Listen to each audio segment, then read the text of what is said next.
الحمد لله ربي دفعنا يا ربي خوغاري كان نكيت ما كانت نجسب يا ربنا كانت نجسب يا ربنا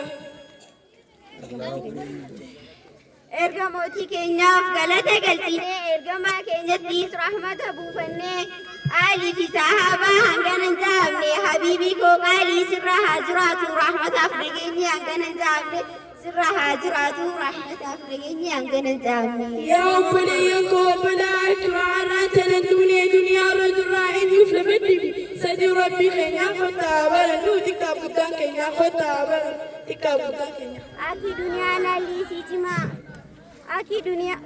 Aki duniyaan alliisii cimaa ibadaa jabeessaan haa tolchu kaatimaa rabbiin koo abbaan rahmataa kaatimaa teenya nu tolchii jannata keessa nu galchii kaatimaa teenya nu tolchii jannata keessa nu galchii.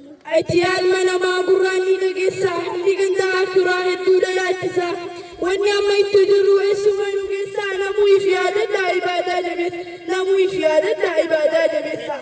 Abisi khaliqa kitaanni isaa cimaa atisii dandeessaa nu tolchi kaatimaa akkana jaabanuuf gaafa guyyaa akiraa koottaa carraaqadhaa irratti wal yaamaa koottaa carraaqadhaa irratti wal yaamaa. Nu tolchi kaatimaa guyyaa gala keenyaa qixaata keeritti buusiin balaa rahmatuma keetii meenu baasi jalaa rahmatuma keetii meenu baasi jalaa.